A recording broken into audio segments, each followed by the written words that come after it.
Dossier spécial sur Fréquence Évasion. À chaque instant, des sujets brûlants d'actualité, des faits de société. C'est tout de suite sur Fréquence Évasion. Dans quelques instants sur Fréquence Évasion, nous serons en compagnie de Laura Hameau de Sortir du nucléaire et nous allons faire le point. À tout de suite. Loisirs, culture, environnement, économie. Sur Fréquence Évasion, l'info dans le Sud est sans limite. Fréquence Évasion, la culture du Grand Sud. Laura Hameau, bonjour et merci d'être avec nous. Bonjour. Alors nous avions fait le point avec Marc Saint-Amand il y a quelques mois déjà sur la situation nucléaire en France. Aujourd'hui on vous retrouve au micro de Fréquence Évasion pour faire un nouveau point. Que s'est-il passé depuis ? Alors, depuis votre dernier point avec Monsieur Saint-Amand, le réseau Sortir du nucléaire a mis en place pas mal d'activités puisque depuis, nous avons lancé une nouvelle campagne qui s'appelle Nucléaire de l'amino-déchet, tous concernés.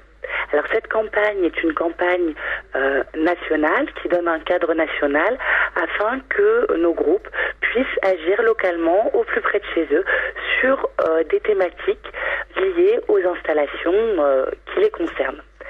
Alors, pourquoi nucléaire de l'amino-déchet tous concernés ? Eh bien, en fait, par cette campagne, ce qu'on souhaite montrer, c'est les nuisances, les pollutions qui sont engendrées et causées par l'industrie nucléaire des mines d'extraction de l'uranium jusqu'à la production de déchets. Parce qu'en réalité, ce que les Français ne savent pas en général, c'est que au-delà des 58 réacteurs qui sont présents sur notre sol, eh bien, en France, nous avons tout l'ensemble de l'industrie nucléaire qui est présent, mis à part les mines d'uranium qui sont fermées en France. Donc, jusqu'en 2001, en France, on extrayait de l'uranium. Aujourd'hui, ces mines d'uranium ont toutes été fermées, donc ce qui veut dire que la France se fournit en uranium, qui est le combustible nucléaire, à l'autre bout de la planète, principalement au Niger, au Kazakhstan, au Canada ou en Australie. D'accord. Ce minerai qui est extrait de la roche et transformé sur place est ensuite acheminé en France. Alors évidemment sur place, il faut bien se rendre compte que les conditions d'extraction sont déplorables, que l'activité d'extraction d'uranium est une activité qui est très polluante, à la fois polluante par des produits chimiques, puisque pour extraire et transformer une première fois l'uranium sur place, on utilise beaucoup de produits chimiques, et puis également de pollution radioactive, puisque on libère de l'uranium, des gaz, des radioéléments, et que cette première étape produit des déchets. Ensuite, cet uranium, donc comme je vous le disais, est acheminé en France, mais on ne peut pas l'utiliser comme ça dans nos réacteurs. Oui, bien sûr. Donc il doit être transformé. Il est transformé une première fois à l'usine Comurex Malvézy de Narbonne. À Narbonne, dans l'Aude. Voilà. Puis une deuxième fois à l'usine Comurex de Pirelade sur le site du Tricastin dans la Drôme. Eh bien, on est bien lotis dans le sud. Oui, tout à fait. Vous êtes bien lotis dans le sud. Sur ce site du Tricastin, dans une autre installation qui s'appelle Georges Besse 2, on enrichit l'uranium. Après cette étape d'enrichissement, l'uranium est acheminé jusqu'à l'usine franco-belge de fabrication du combustible qui se trouve à Romans-sur-Isère. Et ce n'est qu'après cette extraction suivie de ces 4 étapes de transformation, d'enrichissement et de fabrication du combustible que l'uranium peut être utilisé dans les réacteurs. Donc en fait, on le voit bien déjà, avant la phase d'utilisation dans les réacteurs, eh bien, il y a différentes étapes qui sont polluantes, puisque en fait, ces activités de transformation génèrent des rejets radioactifs et chimiques dans l'eau, dans les sols, dans l'air, dans l'environnement en général. Et en plus, chaque étape produise elle aussi des déchets. C'est-à-dire qu'en fait, on a des nuisances à chaque étape, une production de déchets et en plus, évidemment, il faut transporter ces matières radioactives entre les différentes installations. Et ça, les Français en général et le grand public ne le savent pas. Souvent déjà, le lien n'est pas fait entre l'uranium et le combustible nucléaire et puis quasiment personne ne sait qu'en fait il y a toutes ces étapes de transformation qui engendrent de nombreuses nuisances, des transports et qui produisent des déchets. Et là, on n'a même pas encore utilisé l'uranium et le combustible nucléaire dans le réacteur.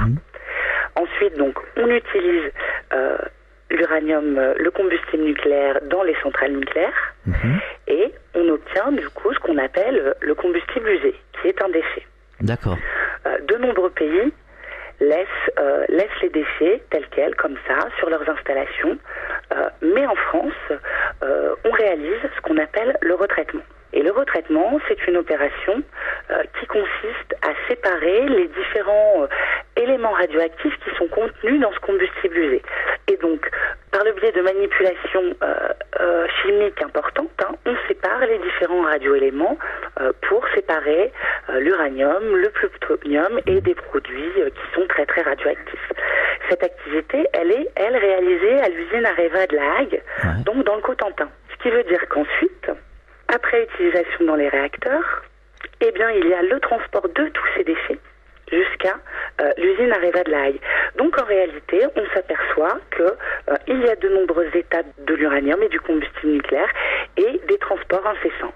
Et en fait, en France, il y a 300 000 colis qui circulent chaque jour en France, chaque année en France. Oui. Donc c'est vraiment beaucoup de matière qui circule, soit sur les routes, soit sur les voies ferrées. Et ça, quasiment personne n'en a conscience. Ah, c'est certain, oui. En fait, pour résumer, par cette campagne, nous, ce qu'on souhaite montrer, c'est que il n'y a pas de besoin de catastrophe pour que le nucléaire soit dangereux et risqué, mais que le nucléaire et l'industrie nucléaire, dans son fonctionnement quotidien et routinier, produit des déchets, engendre des transports incessants et engendre et produit des pollutions radioactives qui sont très très importantes. Et je suppose que tout ça a un coût. Ah bah, bien évidemment, voilà. Tout cela a un coût parce que toutes ces étapes de transformation, de transport coûtent très très cher avant même qu'on ait pu utiliser ce combustible dans les réacteurs. Et puis, ce dont il faut bien se rendre compte, c'est que les exploitants nucléaires, comme Marc vous l'avez expliqué la dernière fois, ne font pas preuve d'un grand sérieux dans la gestion des matières radioactives. Alors que pourtant, c'est pas des bonbons qu'ils gèrent, c'est vraiment des éléments qui sont radioactifs, dangereux, nocifs, et pour certains, pour des millions d'années. Or, les exploitants font preuve d'un laxisme assez hallucinant et une partie de notre travail au réseau Sortir du nucléaire, c'est justement d'enquêter, de réaliser des recherches pour pouvoir dévoiler et mettre au jour et dénoncer des scandales et des incidents qui sont passés sous silence. Alors justement, vous pouvez nous donner des exemples ? Oui, tout à fait. Alors, donc on a, au cours de cette année, réalisé un travail d'enquête important sur justement toutes ces installations que je vous ai décrites tout à l'heure de la chaîne du combustible. Le réseau Sortir du nucléaire a soutenu l'organisation d'une marche antinucléaire tout au long du mois de juillet, qui a justement relié l'usine de Comurex de Malvézy, qui est passée par toutes les installations de transformation et de fabrication du combustible pour rejoindre la centrale du Bugey dans l'Ain. Et donc, cette marche permettait d'aller à la rencontre des populations qui étaient directement concernées pour les informer. Et à l'occasion de cette marche, les militants se sont arrêtés et ont organisé une action devant chaque installation de la chaîne du combustible. Et à cette occasion, le réseau Sortir du nucléaire a dévoilé un scandale. Ouais. Un scandale ou des dysfonctionnements. Alors par exemple, à l'usine Comurex de Malvézy, donc à 10 km de Narbonne, qui est pas loin de chez vous, eh bien en fait, on s'est aperçu que l'usine fonctionnait depuis plusieurs années sans l'autorisation requise. Ah. C'est-à-dire que sur le site, alors que normalement il ne devrait pas y avoir ce type de matière, on a découvert en 2004, suite à une rupture de digue qui a répandu des radioéléments dans l'environnement, des boues contaminées dans l'environnement. On s'est aperçu, mais parce qu'une personne est d'aller d'elle-même prélever des boues qu'elle a fait analyser par la CRIRAD, qui est un laboratoire de recherche et d'études indépendantes sur la radioactivité, on a découvert qu'en fait, dans ces boues, il y avait du plutonium, alors même que la Comurex, qui est une filiale d'Areva, donc qui appartient à Areva, communiquait aux habitants qui sont présents autour du site, il n'y avait aucun problème sur ces boues, et même que ces boues pouvaient être utilisées comme engrais dans leur jardin parce qu'elles étaient nitratées. Carrément. Oui. Alors, on avait affaire à de la désinformation totale à l'époque. Donc ça, la rupture de digue intervient en 2004, et en 2005-2006, il y a ces prélèvements de boue et les premières analyses de la CRIRAD. Et quelque part, c'est dangereux comme comportement.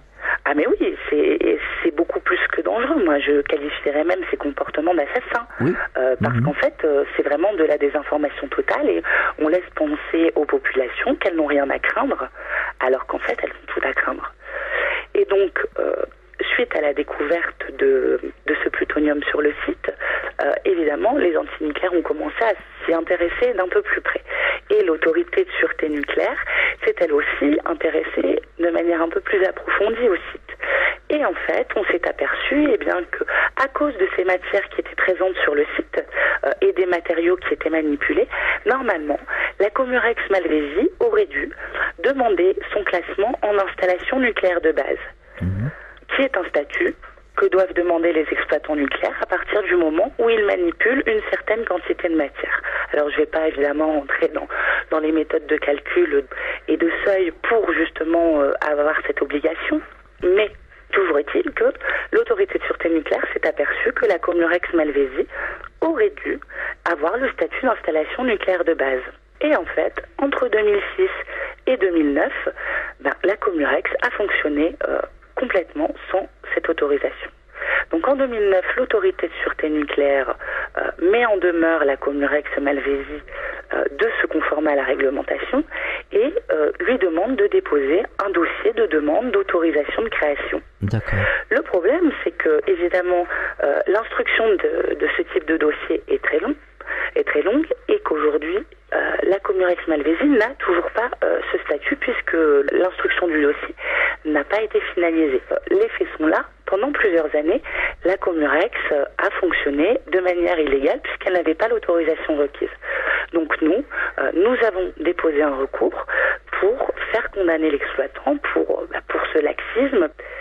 Peut-être que la Comurex nous répliquera qu'ils ne pouvaient pas savoir et que dès que l'autorité de sûreté nucléaire leur a demandé de se conformer à la réglementation, ils ont déposé leur dossier.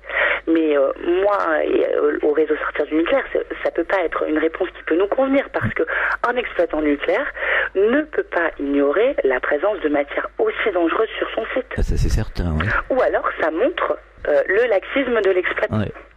Donc on a dévoilé cette plainte tout début juillet, au début de passage de la marche, et quelques semaines avant, un collectif de citoyens et de militants qui s'est constitué sur le sud-ouest, qui s'appelle le collectif Stop Uranium, a organisé une action de blocage du site de la Comurex Malvézy pour commencer à faire parler de cette installation quelque temps avant la publicisation par le réseau de cette affaire. Et en fait, suite à cette action et puis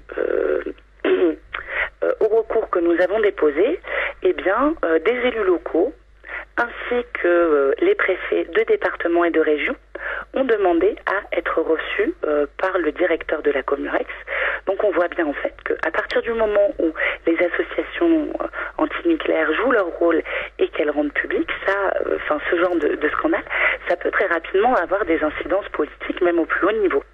Alors évidemment, Areva et la Comurex ont sorti leur armada de communicants et les élus et les préfets sont sortis rassurés. Donc nous ensuite, on va demander également à les rencontrer pour pouvoir leur présenter notre vision du sujet et pour mettre entre leurs mains les informations qu'on a en notre possession sur la réalité de l'installation et sur ce que fait réellement au quotidien l'exploitant. Et donc dans le cadre de l'instruction du dossier par les différentes autorités compétentes, en fait, l'autorité environnementale du Conseil général de l'Aude a retoqué le dossier de la Comurex en disant que le dossier qu'ils avaient déposé était complètement insuffisant et dans son avis, en fait, elle donne raison au réseau Sortir du nucléaire sur les différents problèmes qu'on soulève sur la Comurex Malvézy. On marque une pause, on revient dans quelques instants. Vous écoutez Fréquence Évasion, Midi-Pyrénées, Languedoc-Roussillon, Provence, Côte d'Azur. Poussez vos coups de gueule en direct sur l'antenne.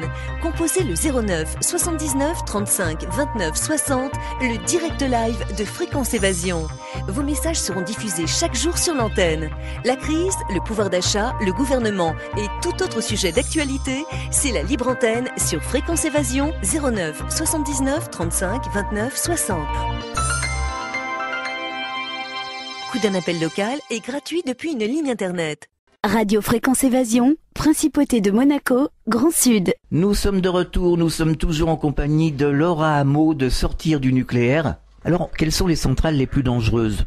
Alors le problème, c'est que c'est très difficile de répondre à cette question. Les plus anciennes, les plus vieilles, en tout cas. Alors les plus vieilles, eh bien par exemple, il y a donc la centrale de Tricastin, la centrale du Bugey, celle de Gravelines et celle de Blayais, qui ont déjà dépassé en fait les 30 ans de fonctionnement et qui devraient être fermées immédiatement.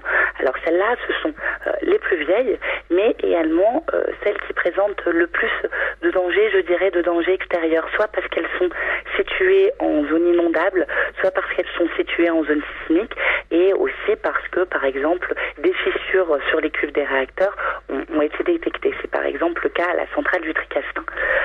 Mais aujourd'hui, en fait, on a déjà une vingtaine de réacteurs qui ont atteint les 30 ans de fonctionnement et qui devraient, du coup, déjà être fermés.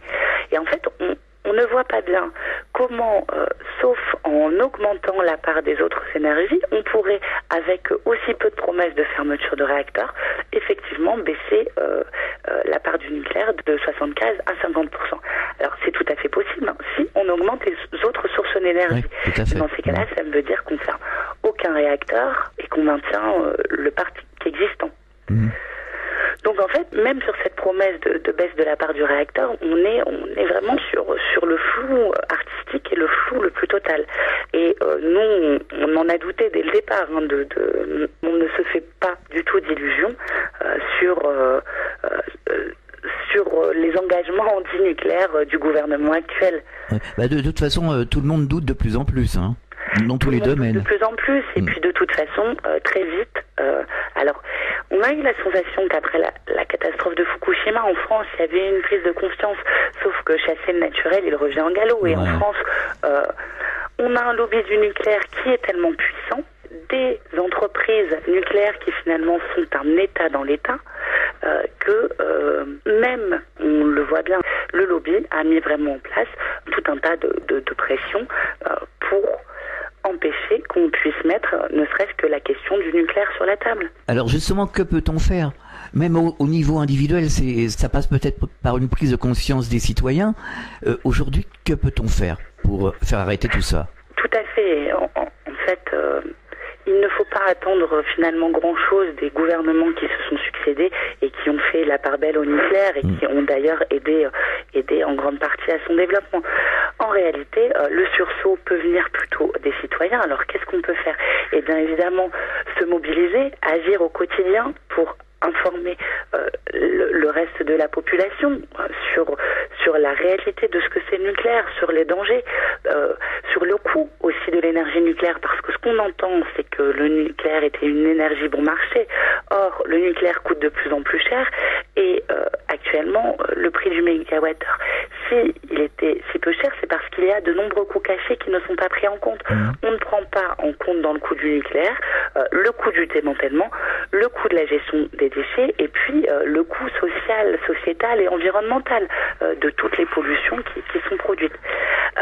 Donc on peut se mobiliser pour informer, pour s'opposer aussi concrètement au nucléaire, parce qu'au plus les associations et les citoyens organiseront des actions pour s'opposer concrètement et lutter contre le nucléaire, au plus on arrivera à faire pression et au plus on sera nombreux, plus on pourra arriver à faire pression sur le gouvernement. Et c'est vrai qu'en Allemagne, il ne faut pas se leurrer. Si Angela Merkel, après Fukushima, a changé de position et a confirmé que l'Allemagne allait bien sortir du nucléaire, c'est bien parce qu'il y a eu une pression populaire. Donc, qu'est-ce qu'on peut faire ? Eh bien, se mobiliser et être de plus en plus nombreux pour effectivement réussir à faire pression sur le gouvernement. Alors ça, c'est une première chose. Et puis, aussi, on peut favoriser au quotidien les énergies alternatives et des solutions respectueuses de l'environnement. Par exemple, en France, et ça, c'est quelque chose qui n'est pas forcément encore bien connu, mais il existe un opérateur d'électricité qui s'appelle Enercop et qui fournit ses clients avec de l'énergie 100% renouvelable. Ouais. On peut aussi prendre part à des groupements, par exemple un groupement qui s'appelle Énergie Partagée et qui donc lui ne s'occupe pas de la distribution comme Enercop, mais de la production pour objectif justement d'installer un peu partout sur le territoire des petites centrales locales de production, alors soit de l'éolien, soit du solaire, soit du photovoltaïque, et permettre aux citoyens de se rassembler, de mettre leur argent en commun pour monter ces petites centrales de production. Donc en plus, au quotidien, on peut en France aujourd'hui, grâce à ce type de petites entreprises et de groupements citoyens, sortir soi-même du nucléaire. Et c'est vrai que ça, et au plus ça se développera, plus les Français sont nombreux à quitter les opérateurs qui se fournissent et qui produisent de l'énergie nucléaire, plus on pourra aussi faire pression. Et alors on nous avait dit que l'énergie nucléaire coûtait moins cher en coût d'électricité, et on s'aperçoit que l'électricité augmente à une vitesse vertigineuse. Alors en fait, elle ne coûte pas moins cher. Ça, c'est l'argument qu'on entend de tout temps par les gouvernements successifs et puis par le lobby nucléaire. En réalité, si on prenait réellement en compte tous les coûts cachés du nucléaire, en fait, le nucléaire coûte très très cher. Alors, il y a des pays qui fonctionnent sans nucléaire. Tout à fait, c'est le cas par exemple l'Autriche. Voilà, comment font-ils finalement? Donc c'est possible, on peut fonctionner sans nucléaire et avec justement des énergies alternatives en plus, ça doit marcher.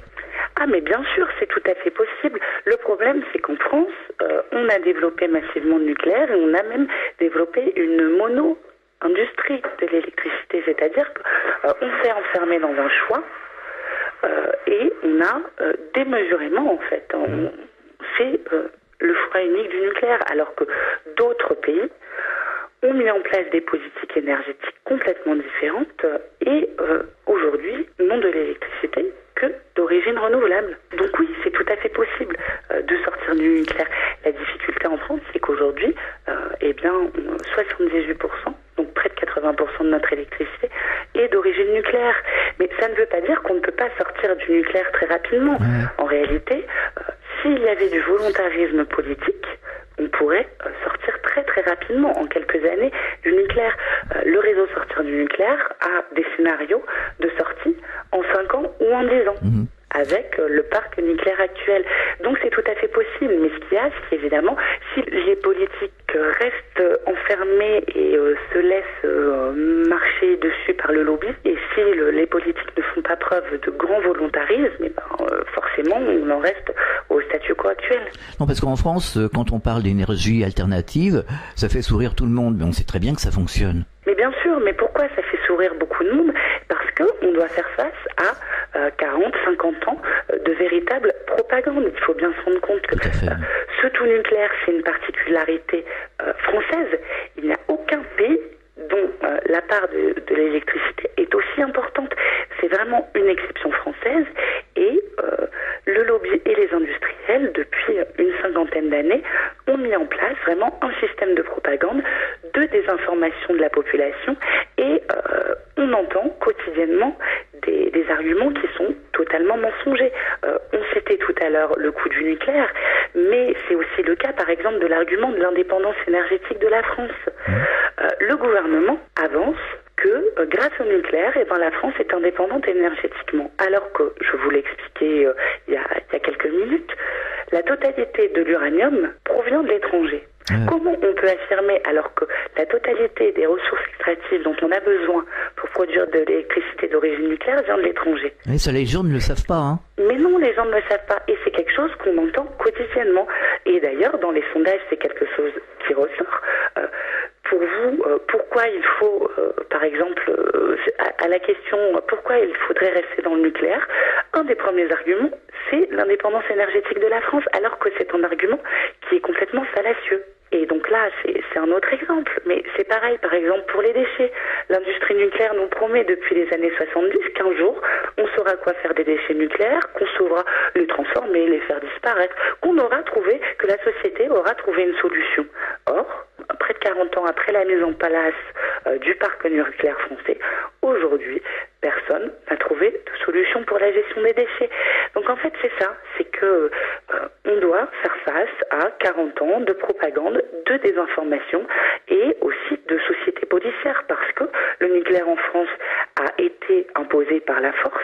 Il n'y a aucun réacteur qui à implanter sans lutte très dure et sans que l'État doive envoyer soit l'armée, soit la police. Et aujourd'hui, c'est pareil. Le mouvement anti-nucléaire est un mouvement qui est très fortement surveillé et réprimé. On marque une pause, on revient dans quelques instants. Fréquence Évasion Radio.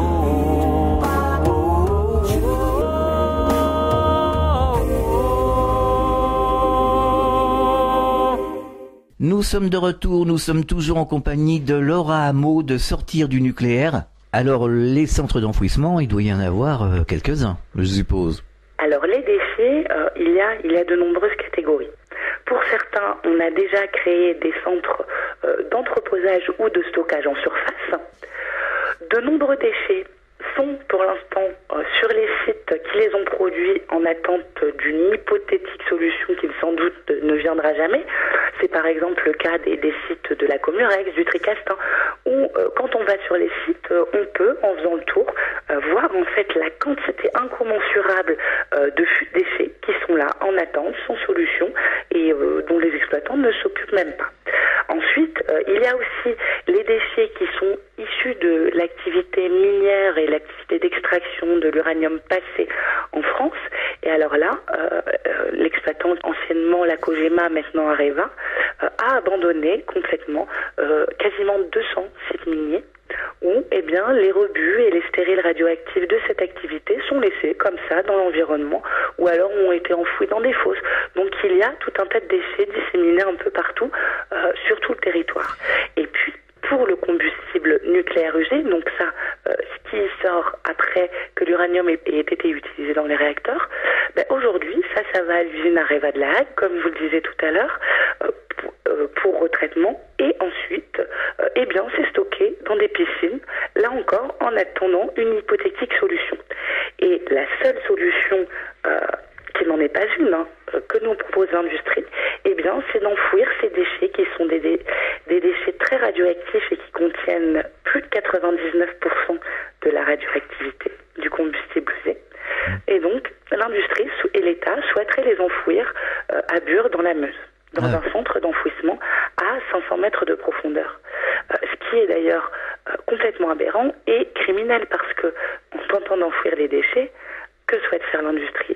C'est cacher ces déchets que je ne saurais voir et cacher ces déchets à la population pour faire croire qu'on a trouvé une solution et puis pouvoir continuer le nucléaire et continuer à produire des déchets. Mais comment ?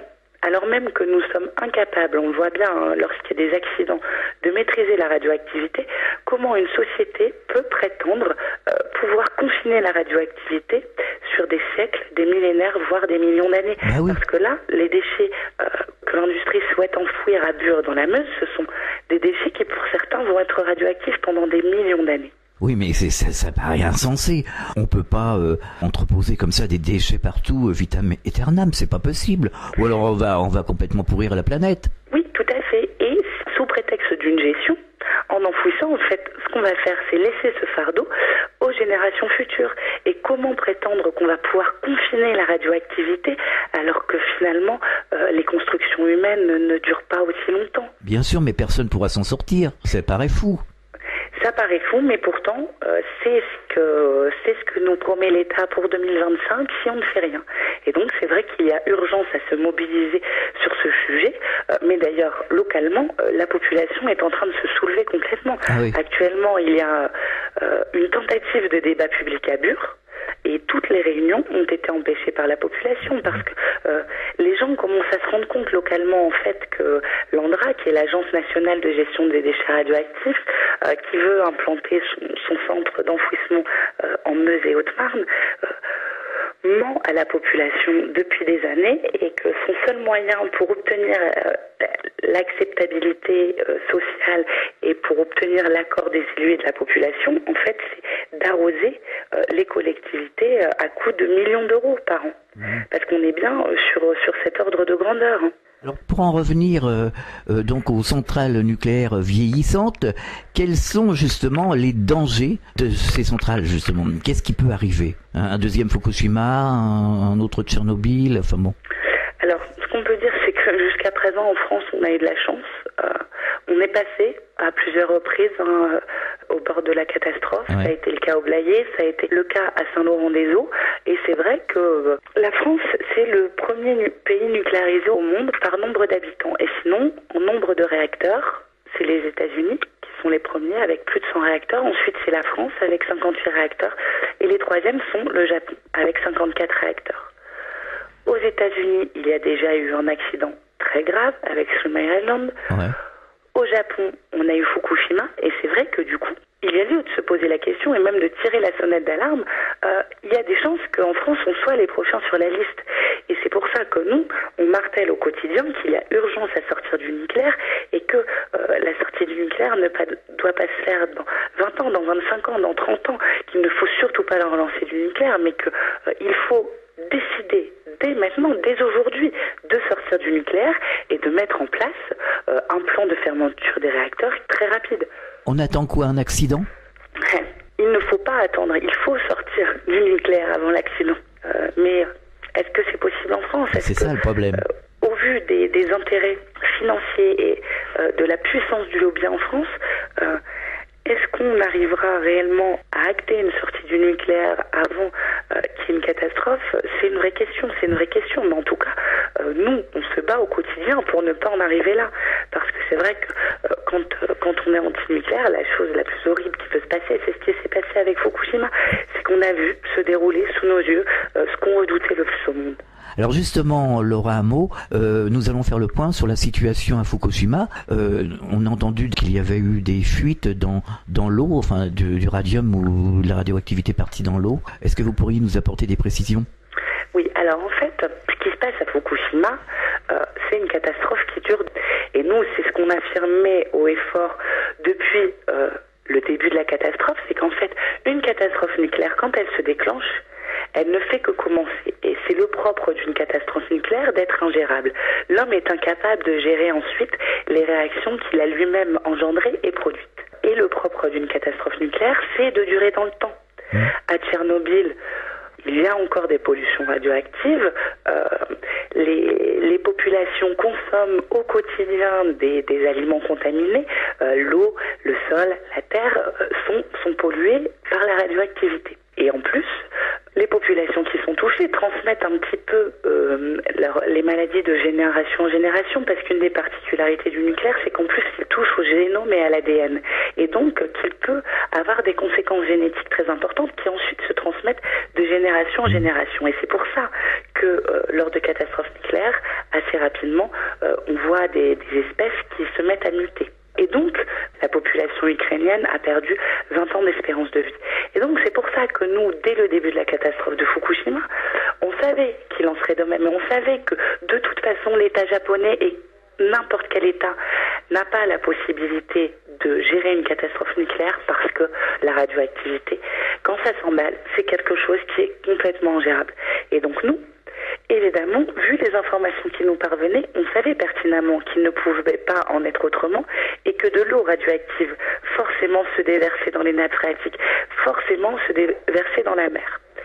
Ce qu'il y a de nouveau, c'est qu'en fait, TEPCO, l'opérateur des réacteurs de Fukushima Daiichi, est venu confirmer ces informations officiellement, alors que depuis 2 ans, TEPCO affirmait qu'il n'y avait pas d'eau radioactive qui était rejetée dans l'océan Pacifique. Or là, TEPCO est venu confirmer ça officiellement. Et quelques jours après, l'équivalent de l'autorité de sûreté nucléaire japonaise, est venu confirmer ces informations et a décrété l'état d'urgence à Fukushima.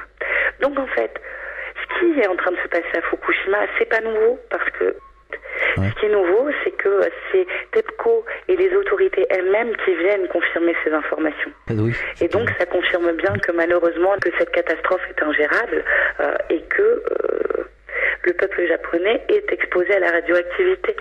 D'ailleurs, au moment de la catastrophe, vu les taux de radioactivité à Tokyo, en réalité, si l'État japonais avait souhaité réellement protéger sa population, il aurait fallu évacuer Tokyo. Mais évacuer Tokyo, ça signifiait quoi ? Ça signifiait clairement la fin du Japon et de la civilisation japonaise. Oui, tout à fait. Ouais. Est-ce qu'ils sont toujours dans un périmètre de sécurité? Oui, pour l'instant, il y a toujours un périmètre de sécurité et une zone interdite, mais le gouvernement commence à autoriser, en tout cas dans une certaine zone, le retour des populations, ou en tout cas souhaite le faire. Évidemment, est-ce que c'est bien raisonnable? Ce qui est totalement déraisonnable et même meurtrier. Mais si vous voulez, comment voulez-vous, l'industrie nucléaire au Japon, tout ce qu'elle souhaite, c'est continuer à pouvoir fonctionner. Et donc, depuis le début de la catastrophe, en fait, TEPCO a complètement désinformé la population. Là aussi, on peut se poser vraiment des questions.